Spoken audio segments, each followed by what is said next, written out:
I'm a big advocate for finding inspiration in other forms of art and storytelling.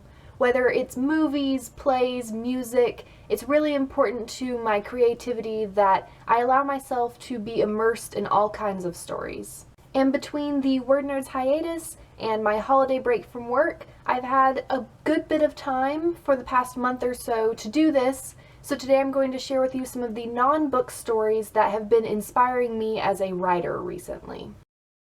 What can I say about Hamilton that hasn't been said already? Hamilton is a hip-hop Broadway musical based on the life of Alexander Hamilton, one of the United States founding fathers.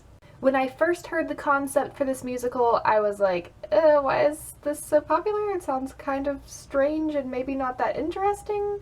But then I listened to the cast album. OMG. Hamilton takes a fairly boring story. Seriously, Act 2 is mostly about national debt plans, whose ending is spoiled by most US history textbooks, and makes it come alive. Lin-Manuel Miranda, the creator of the play, has shown us writers that a good story is in the telling. That's one of the first things that really inspires me about this play.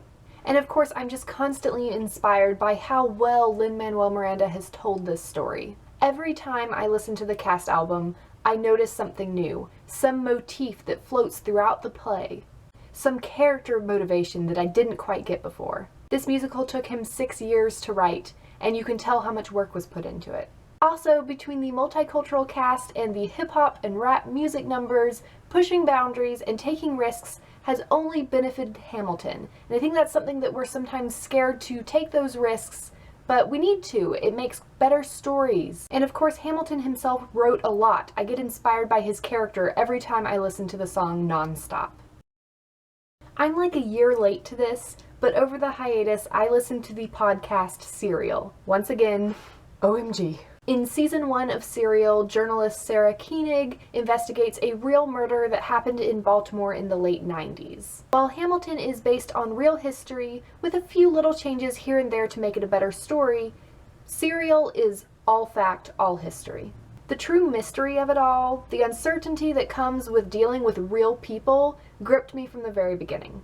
Probably what's most inspiring to me about Serial is that Sarah Koenig lets the ending kind of dangle. She doesn't try to come up with some storybook ending. She lets the readers come to their own conclusions. She doesn't try to sway you with her own opinion. Of course, most novels can't be left quite as open-ended as this real crime is, but I think sometimes as a writer it is tempting to wrap everything up in a neat little bow, and it's important to remember that you need to leave things just a little bit open for your readers. Let them think, trust them to come to their conclusions. I also spent some of the hiatus rewatching one of my favorite shows, Psych. The comedy, the character relationships, Psych is insanely silly most of the time, but it also inspires me. It reminds me to not always take myself and my story too seriously, to have fun with it. Also, whenever I watch an episode of Psych, I am reminded of a storytelling lesson that I learned from this show a long time ago. Yes, Psych is mostly comedy, but it also puts its characters in emotional situations. It has moments of drama, but the important thing it does is when things are getting too tense, it releases the tension with a small comedic moment.